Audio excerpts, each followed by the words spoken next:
Hey guys, it's Toby, and it was my birthday last week, so I thought I'd do this quick little vlog before I go to RiffTrax live tonight. Chris and Lee, I should say. Lee and I are going to go see RiffTrax live Samurai Cop, and last night, because we're backers, we watched the new episode of Mystery Science Theater. I'm not going to give any spoilers, I'm going to say it's very, very good. I actually watched it last Sunday with the rest of the backers in the chat, and I did not use the YouTube chat. The YouTube chat was terrible. It was going slow for Joel and Jonah because they were there. It was going slow for them because they're the hosts, but for everyone else, you could not read the chat. It sucked. So, there's a Skype chat, and I used that, and we chatted in there. Saw Fard Muhammad and Vincent E.L., who does the Top of the Fourth Wall theme, so that was cool. Saw a few other people from the fandom, Ron McAdams and such. Props to Ivan for setting that up. Liked the first episode, liked it a lot. Liked the new theme, liked Jonah, liked the bots, liked the new ads. The door sequence, love it, love it, love it. That's like already on Tumblr gift sets, and it looks fantastic. I love it a lot. There's a little crow head in the one door. Anyway, I'm also testing out a new microphone. I got a clip mic, actually, for Christmas, and I haven't actually used it yet. So I decided I'd actually use it as sort of a boom mic, because it actually is pretty sensitive. So it's actually set on top of my camera, and it works relatively well. It works better than the onboard camera mic, so that's something. Anyway, before I go to the vlog, because I actually have plenty of recording space, and plenty of battery, because I charged this up, I thought I'd go ahead and open my, we brought back MST3K backer rewards. I actually have more coming, but this is what I have. And I also have something that I got for my birthday, which is MST related. So I'm going to go ahead and open that real quickly. So I wanted to do it on camera. I was going to do it on an episode of Go Far. And if you don't watch that, plug, shameless plug. Go Far is a podcast sort of dealy that I'm doing with some friends of mine in the Power Rangers fandom, Kelsey Hoover and Hunter Starks and DJ Bauer. Hunter and DJ and I will actually be at MomoCon 2017. We have a panel, the Morphing Grid, a Power Rangers panel. So if you want to go to MomoCon, I recommend you do that. And that is going to be on Saturday at Momo, and I'll put a link in the description so you can kind of, you know, get an idea if you can even go. This t-shirt, Mystery Science Theater 2000. I'll probably wear that tonight.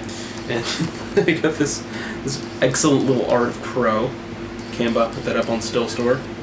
Yeah. So that's cool. The Mobius family. I'm the only one. I am the only one here under that name.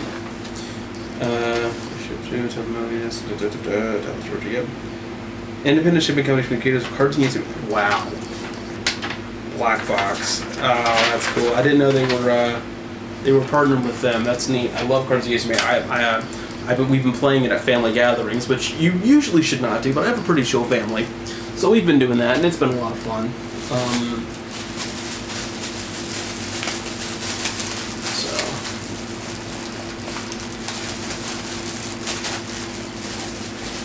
Oh, that's soft. That is nice. That is... Ooh! Oh, that new t-shirt smell. Love it. It's a very thin, very light t-shirt. I'm a hefty man, so it's very big. You know what? While I'm doing this, I'm actually going to change into this real quick. 1 second. Okay. Oh, this is a very comfortable shirt. And it's like 90-something degrees in Georgia right now. It's pretty warm. It is very warm. Let's see what the temperature is. It is not 57 degrees. Shut up, phone.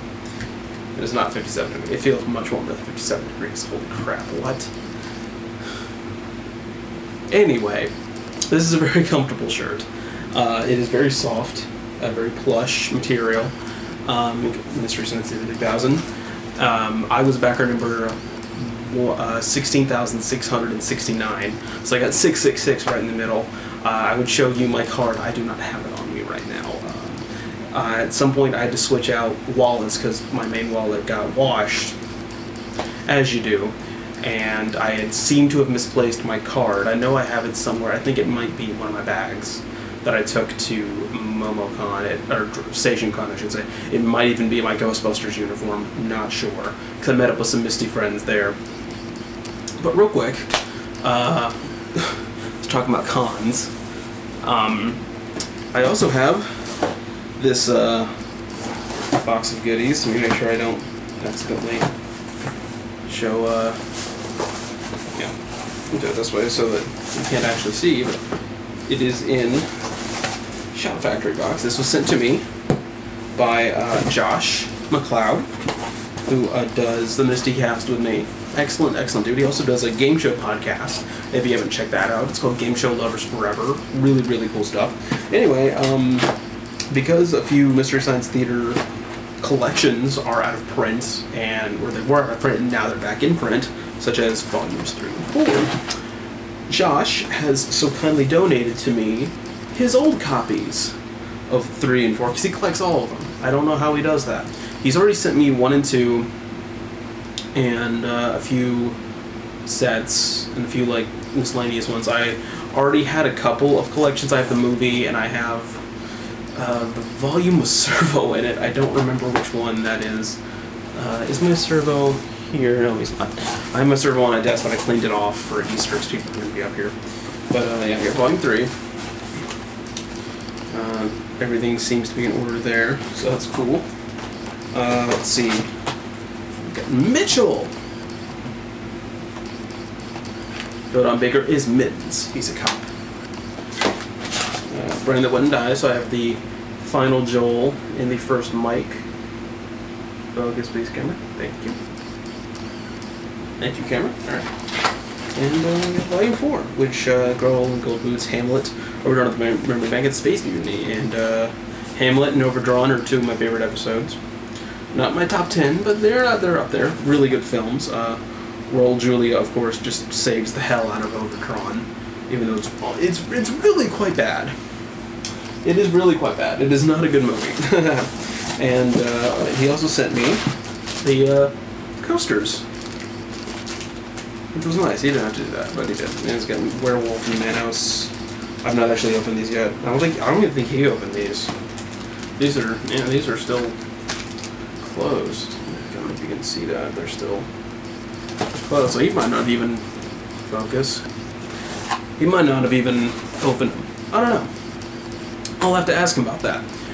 Anyways, that's about this for this. I can't even talk today. That's about it for this vlog. If you like this, please like and subscribe and hit that little notification button, because I don't do vlogs that often. I really should get back into doing them, but honestly, I don't think I'm that interesting. But some people tell me that I'm good on camera. I don't know. I guess I look better on camera. I don't know. Probably not. That's probably not true at all. You know what? While I'm showing you stuff I got for my birthday, I was gonna do a con haul video. That ended up not happening. Saw Power Rangers, as you all know, and I got a new hat. Blue, Billy, he's my favorite. And this, I'm gonna see my belly. I got this from DJ, who does the show with me. I got a PowerPoint set. It was in Toys R Us. It was $25, I think.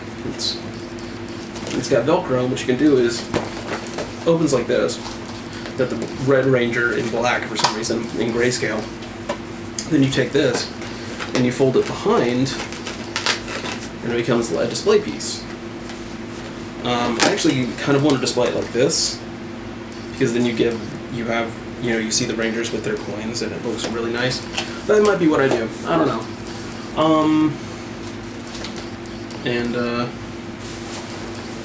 I actually do have something else coming, probably by the end of the week. Noise. And when that comes, I'll probably do a quick little unboxing on that. But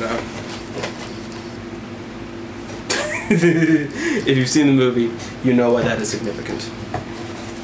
Anyways, as always, I'm Tippy Mobius. Thank you very much for watching. See you next time. Alright, so Lee and I. Say hi, Lee. What's up in the most gorilla style way we've done this? Well, Gorillas is back, so that does make sense. We just saw RiffTrax live, Samurai Cop, and it was awesome. It was very funny.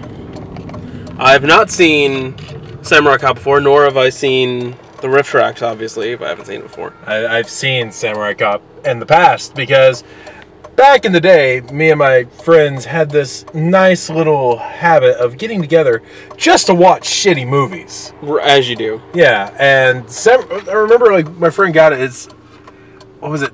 Time Cop? No, it can't be.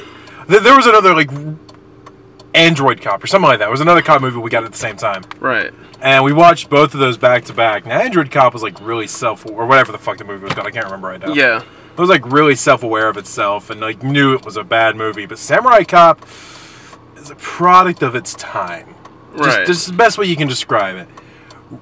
That was, I don't know exactly when it came out. What would you say, like, late 80s, maybe early 90s? Yeah. Maybe, or 90s at the earliest. Right. But it just, the movie itself is terrible. Never watch it. But with RiffTrax, it was good. Good. Good. I'm glad that it was good. And, you know, it's one of those moments where I do wish I could just repurge my entire brain of Samurai Cop and just leave the jokes, but they kind of have to go together. So. Right. Everyone kind of excused the focus. For some reason, Chris was out of focus, and I don't know why the full servo autofocus is not doing. It was doing it early when I did the vlog at the house, the unboxing, which is the first part of this video. It'll be fine. We're driving because I have to get home to be awake at 5:30 in the morning. Everyone say hi to Georgia. Out of focus. And then there's silence. And then there's silence. I'll say this about this one. The jokes were good. Like, it was funny. Like, there was a lot of moments where you laughed. But I can't really remember any, like, standout jokes from it, outside of maybe the United Airlines one, because, of course, that was funny. Yeah. But it's kind of like the old Mystery Science Theater episodes, where if the movie is so bad, the jokes really don't stand out that well. I mean, I guess... okay, I take that back. There is one that I just remembered, and that's his Big Black Gift. Big Black Gift, yeah. If you've ever seen this movie, which I hope you haven't, you'll understand the joke, and that was hilarious. And it really was funny. I mean, like, to be honest, there are a few moments in the movie itself that are just pure funny. We're going in, folks. Yeah. And we're coming out. But, like, outside of that, like I said, the movie itself has a couple of just funny moments, just like when you're watching it in the comedy setting. But then again, it's kind of like... my ass black. Yeah. It's already black. Oh, the racism in that movie. Oh, God. Oh, shit. There's actually a very good thing, and I need to do it again. Because I'm a fan of Game Grumps and Ego Raptor. And one of his favorite comedy movies is The Dark Knight Rises. Because if you watch it as a comedy, it's apparently like 100 times better than if you watch it as just a movie. I have to try that, because I only saw that movie in theaters, and the power went out for 45 minutes during the date I was with left. Funny, Rabbit was in another auditorium in the same theater watching the same movie, and he was like 20 minutes to the end. So when the power came back on, they didn't start the movie back up in his, because he was the only one still there. And they just went, yeah, you can go to the one that's showing in the other auditorium if you want. We won't, you know, we're not going to charge you for it. Yeah. I mean, like, there are a few movies out there that are like that I find that if you enjoy them as comedies, they become a lot better. And like Manos, The Hands of Fate. Yeah, like movies that like just are terrible. That's why you can watch a terrible movie, like, go into it thinking it's a comedy, and you'll probably have a good time because there are going to be moments that are funny that weren't meant to be funny. Yeah. Phone. I was about to say phony. That was terrible. I can't speak. You're a phony! I can never speak properly. Fucking... Anyway. Tell me what you really think, Holden Caulfield. Oh, there was weird things, like, for a movie that's so low budget, I don't understand how they got away with, like, a guy wearing a Metallica shirt. Probably because they didn't give a shit. Yeah, a guy Who Framed Roger Rabbit in the background. Yeah, probably just because they don't seek permission, and it's like the rights holders don't give enough of a shit to do anything about it. Because this is Z-grade schlock cinema. I don't know, who owned Who Framed Roger Rabbit? That was a group effort between Disney, Universal, and MGM. I was about to say. Financed by Universal and Amblin. So I'm sure one of them would have wanted to go after that shit. I think it's because they would have to get the others' permissions, and nobody gave that much of a shit about a movie no one saw at the time. Because this was like 1990. Also, as someone who, yes, I know, classic fat nerd thing, I've studied the sword. Not once did they fucking use Bushido. Yeah. That can piss you off. If you've studied any martial art and you're watching a movie that's claiming the martial art, I guess. Well, you were out getting girlfriends and laid. I studied the blade. Yeah, I guess there was one. They did one thing right, which is where they wiped the sword in the crook of their arm. Yeah. In fact, that's a mark of a swordsman because you'll see little cuts on their arms right there from where they do clean the blade by doing that. But he did it in a sleeveless shirt. Yeah. That completely ruins the point because you're supposed to remove the oils from the skin off the blade and the blood and everything, so you use the crook of your arm to clean the blade. Real talk, I'll just show you. You're like hella dramatically lit right now. I'm driving, so I can't really stare at it, but still. Yeah, you'll see it later. It looks pretty fucking cool. As I'm raging on this like situation of the fucking blades. It was. And it shut off. Good job. Or it didn't shut off, but it like stop recording or something. Yeah. You're back. Okay. I mean, like, you can't really judge the movie in a RiffTrax because it's like, and that's what I'm doing, and I can't help it. But I mean, like, again, for a RiffTrax, I'll give it this. I won't say RiffTrax is bad. There technically can't be a bad RiffTrax because everyone's sense of humor is different. Everyone's comedy is different. So everyone's going to get different enjoyments out of different things. I can personally say this was not one of my favorites. This was probably one of the weaker RiffTrax I've watched. Even one of the weaker Mystery Science Theaters. Like if we're just comparing riffing periods. Now, I don't know about Mystery Science Theater. Like if we're bringing that into this was pretty fucking good. That's what I'm saying. Like, to me, like, it felt weaker in my opinion of comedy. But again, everyone's opinion of comedy is different. Everyone gets different enjoyment out of different types of I don't know. I don't think it's really fair to rank it along with Mystery Science Theater because those are also like shows with full skits without a what's it called?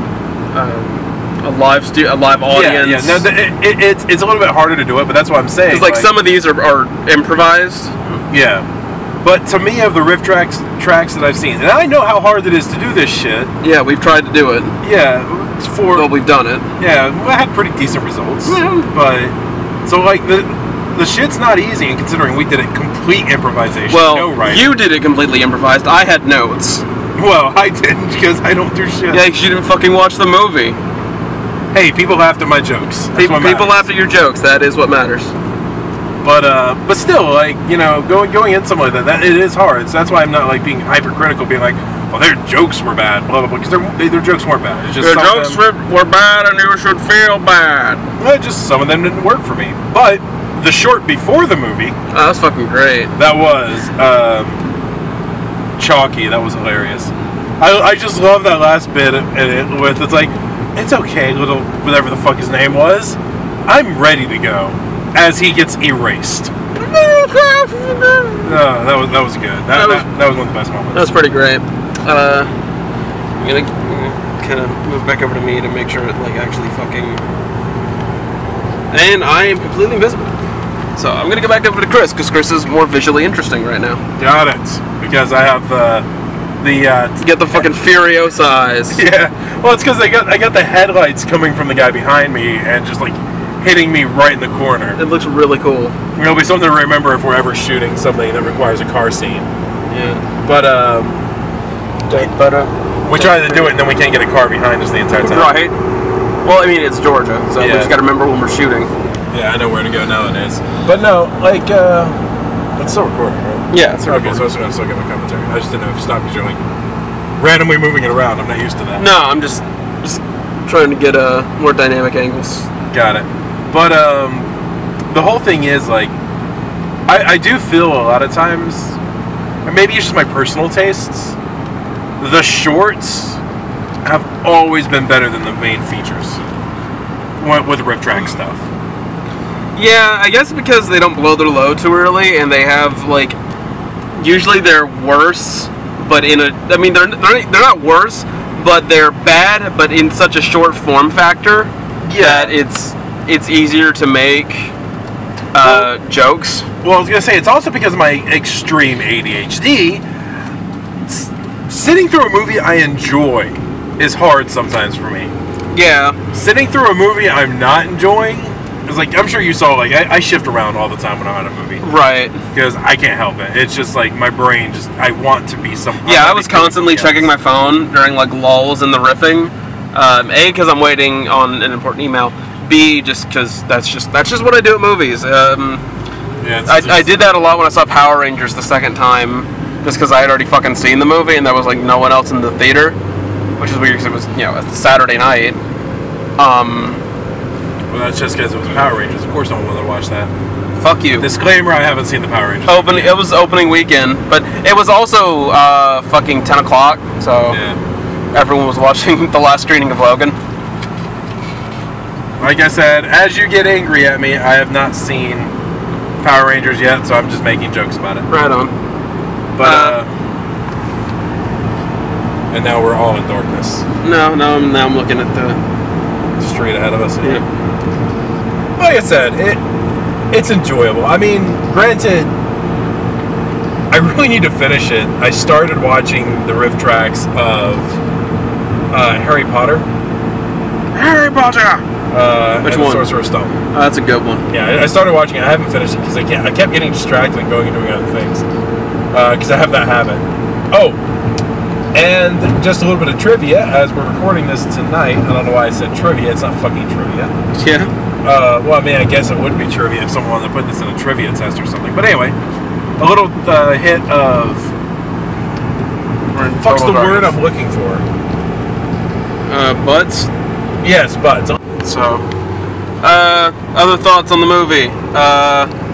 Sucks, don't watch it. It fucking sucks. Don't watch it. You can, I'm almost certain, like, the sex scene was cut out. Because I feel like that was probably going to be longer at some point. It's still not as bad as the time it was so sexy. it doesn't. You're so sexy, Lisa. It doesn't get up there because... Oh! God loves us. I noticed something in the scene where they're talking about his big black gift and threatening to cut it off. Yes. He's wearing shorts in that scene. Yeah, I noticed that too. Oh, okay, there's another thing. In that scene where they're doing the shootout outside of the house... Yeah. Like the 20th shootout outside the house? Yeah. Fucking load 'em. Yeah. No, it's the one where it's the big beard guy, the full face guy, and then the Robert Zadar. Yeah, with what the fuck's his name? What the fuck? With Gallagher and Michael Bay. Yeah, that one. It's an interesting movie, fans. No, there was a scene where I swear there's a googly eye that's edited in there on the end of one of the guns. I was like, they moved like the rifle, and it looked like a googly eye moving around. I didn't see that, but I mean, RiffTrax usually doesn't fuck with the movies. I don't think they did. I just wonder if it's like some kind of weird effect from the lighting on the gun. Just did something really strange. And it was weird and funny to me when I saw it. Sounds pretty great. But yeah, that's like I said, the movie just don't watch Samurai Cop. Watch the RiffTrax Samurai Cop. It's much better. Yeah, watch the fucking RiffTrax, especially like the RiffTrax live version if you can, because it's the energy of the crowd. See, that's what makes it different. It's infectious. There are times I feel that's one thing I do have a little bit of an issue with the RiffTrax lives. There are times I feel that I'm missing a few jokes. Because everyone else is laughing at the joke I didn't find funny. Yeah. And that's one point of where the live has a little bit of a downside. Yeah, but you know, but it's there's pros and cons. Like, if you want the energy of the live, you kind of have to suffer through. You might not catch all the jokes. If you don't really want, if you just want to watch the RiffTrax, the pre-recorded one, you don't really get the same kind of sort of community laughter, I guess. I mean, you could always dub in your own laugh track. Wow, that's even fucking sadder. Yeah. I mean, like, if you're truly alone and have no friends, just dub in your own laugh track.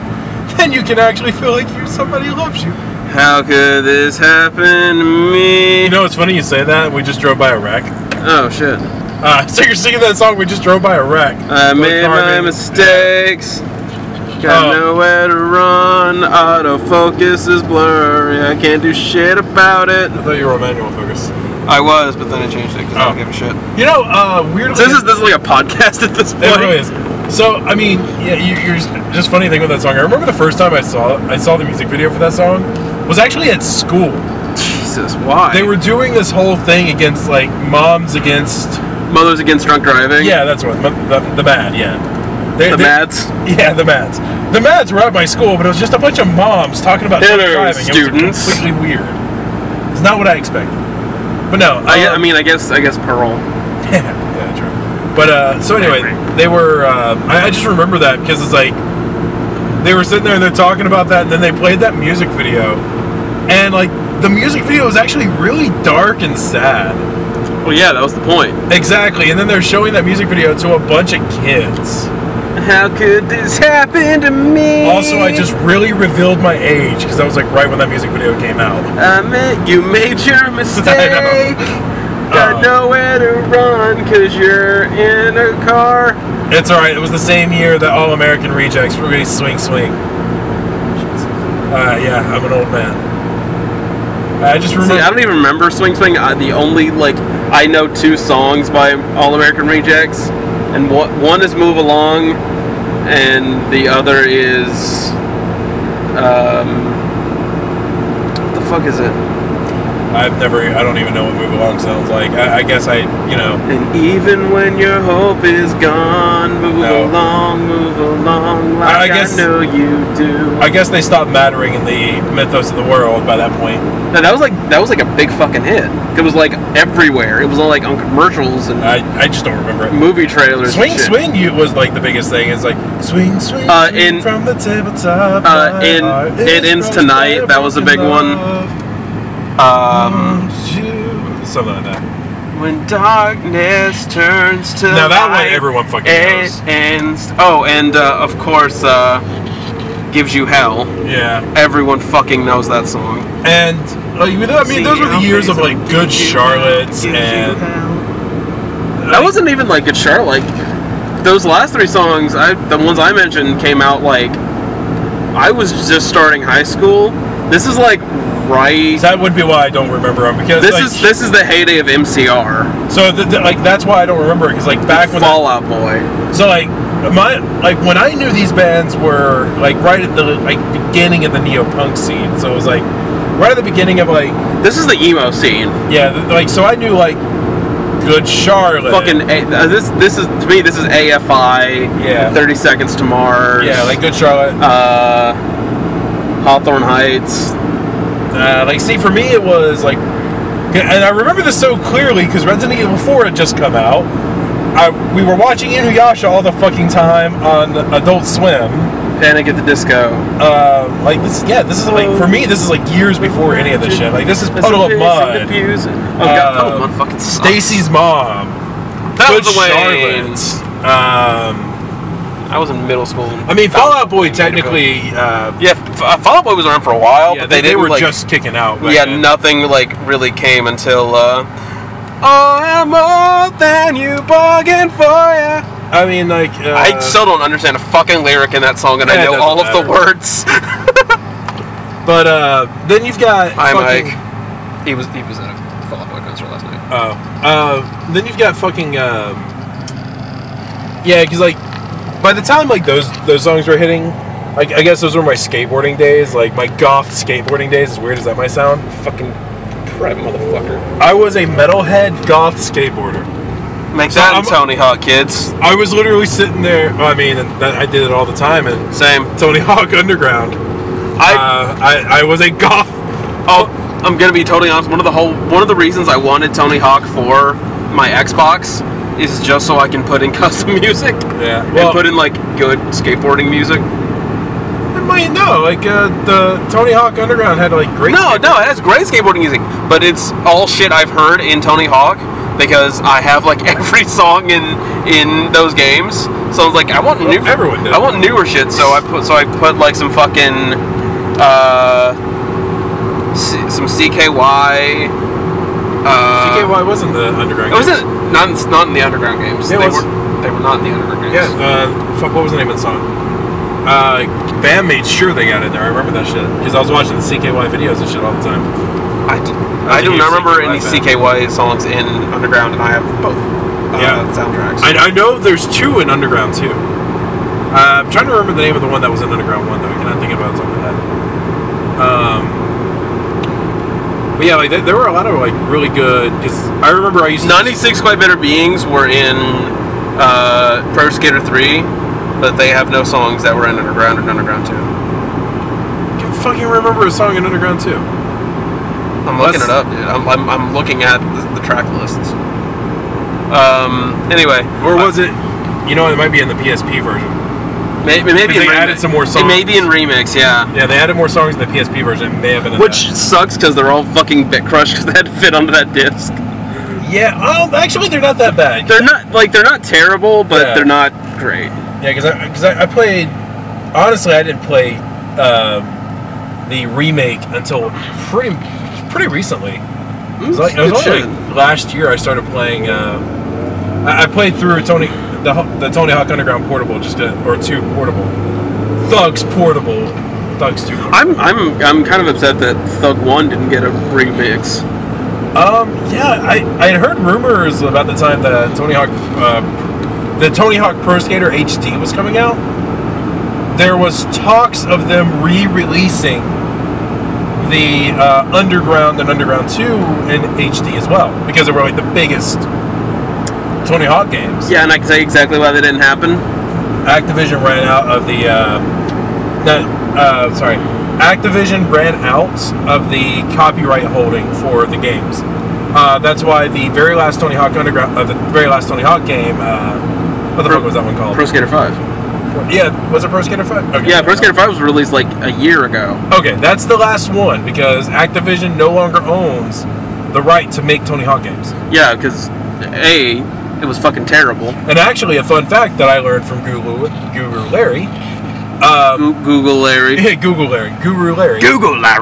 But Guru Larry, he had a video about unfinished games, which I suggest because it's kind of cool. Yeah, it is pretty cool. And one of them is the Tony Hawk Pro Skater 5 game because the disc only has a tutorial level on it.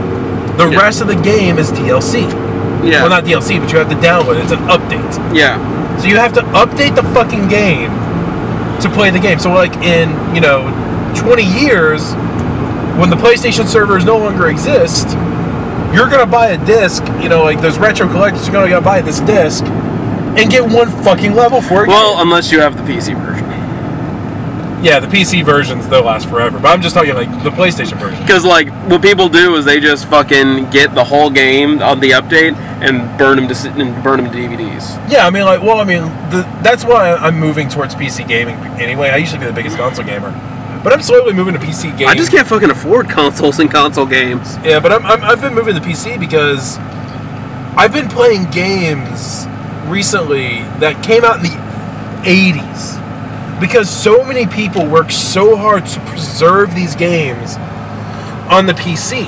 Yeah. And you can go out, like, one of my favorite RPGs of all time is Vampire the Masquerade Bloodlines. Oh, God. My old goth days coming back. No, like, you make a joke about it, but Vampire... No, I'm not making a joke. I'm just saying, oh, God, that's a fucking game right there. Oh, well, regardless, Vampire the Masquerade Bloodlines gets put it on. Yeah, it gets putted. Yeah, it gets put on. It gets putted. It gets put on a lot of lists as one of the best RPGs. As definitely a game. No, it gets put on a lot of lists as one of the best RPGs of all time because it really is. And what it is a very pure role-playing game. And this is in a time before dialogue trees and what you said mattered. But it does in this game because it's based on the tabletop role-playing game of the same name, Vampire the Masquerade. And it's honestly, the character sheet and everything in the game are very similar.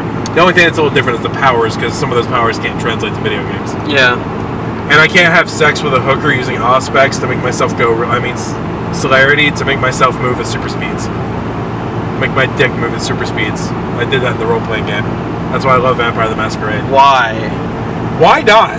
I was a teenager playing Vampire the Masquerade. What else would you do? Not do that? Well, it turns out she was a vampire. Oh, that's okay then. We ended up getting friction burns because we both did it. Fuckers. I loved my DM. He was great. Because he let me do shit like that. That's a great sign of a DM. Because they let you do crazy shit. Sure. Unless it's breaking the story. Then it's like, whatever. No, that's how you do it. You let your players do crazy shit when it doesn't break the story. So, yeah, the game is fun though, but like another one, which I had played when I was a really, really little kid and didn't understand it, and I started playing it as an adult, and I still don't understand it. Like, what game is that? Oh fuck, I just forgot the name of it. It's one of the TSR Dungeons and Dragon games, like the Pro Jared did. The AD&D. Yeah, one of the AD&D. Tower of whatever. No, not Tower of Mystara. That's the fighter. No, not fighter, but no, that really fucking complex. Yeah, that's literally you're playing D&D. RPG, yeah, but you're playing all the characters. Yeah, it's a tactical RPG. I was playing with that. Oh, one of my favorite ones though is Hack and Slash. That game is just fun, especially like nowadays with like the big rise in the. You may not want to be pointing the camera up because we're getting near where you live. Just make sure they don't get your street addresses. I mean, you can even see the streets. You know, like one person does it, and then you're dealing with fucking SWAT calls at your house. Okay, well, like as soon as we like close to me, I'll swap it around. Yeah, but actually, we're coming up in like the last 5 minutes of recording, so we're gonna have to drop it pretty soon. Anyway. Oh, okay, but yeah, like Hack and Slash. If you like those old, if you like Binding of Isaac, and you like games like that where what's it called? Randomized dungeon roguelikes. Fuck, I cannot think of the name for that. Roguelike elements. It means I need to go to sleep soon. But anyway, yes. If you like roguelikes, you would love this game because it's literally a roguelike. Like every time you play the game, it's different, and your goal is just to see if you can make it to the end of the dungeon, which I've never done ever, and I've been playing the game for 20 years. So it's a hard-ass game. But granted, I've never played it on easy mode, and the way that fucking hardcore. And the way that I like to play it is that because you can roll your own stats in the game, so I'll pull out my dice and roll 3d6 in order, like we used to have to do at AD&D days, or at least the way my DM made us do it. Fucking souls. Yeah, and I would make my character based around that. So yeah, I'm usually a little bit weaker. I've been thinking about doing a run through of it where I do a power play of it. Maybe I'll do it on Twitch. So let's see if I'm streaming it one day. I think I called my Twitch channel Lee's Play. Lee Plays, yeah. I made your fucking logo for it. No, like no, it's still under Xenocide N. But I made the Lee Plays logo. Yeah. So like if you go to my Twitch channel, it's under XENOCIDEEND. I'll have a link to it in the inslate. Yeah. And I also need should I also put a link to your channel? Or your book? Yeah, the book's better. Okay. Because I need more people to buy that. Alright, that actually makes me money. Yeah. Guys, we're coming up on the end of this, so I'm just going to say, RiffTrax Live, Samurai Cop's pretty fucking good. Oh yeah, that's right. That's what we were talking about. I completely forgot. Yeah, when that comes out for like actually download and DVD sales, because they do those, pick it up. It's good shit. The short is really good too. I think you can just buy the short separately once it comes out. They're usually out in a couple months after the event. The next one is the Summer Short Extravaganza. That is, I think they said July? No, that was in June. June. That is in June. And then in August, we have Doctor Who the 5 Doctors RiffTrax Live, which I'm very excited about because the 5 Doctors is fucking awesome. I would have liked if they did something like the Paul McGann movie, or that would have been good. That would have been fucking terrible. It's not terrible, but it's not great. Like, I feel like there would have been more joke opportunity. Like, there's not as much to make fun of in the 5 Doctors. No, like I said, or if they really wanted to do one, like Trial of a Time Lord, like do some bits from that, because that storyline fucking sucks. Also, as Doctor Who fans, go listen to the Paul McGann run in the Big Finish production. Oh god, yes. Like, that's why he's my favorite Doctor. Beautiful. He's fucking awesome. Yeah, he is my all-time... Paul McGann is my all-time favorite Doctor. Yeah, Paul McGann fans in the motherfucking house. Yeah. So, yeah, that's about it. Coming up on my house. See y'all. And just for a little bit of trivia, what's going on tonight? I don't know if I can call it trivia, but whatever the fuck it's called. What's going on in the world tonight is Syria just had a bomb dropped on it, and the new Mystery Science Theater is dropping tonight. It's a very impactful evening.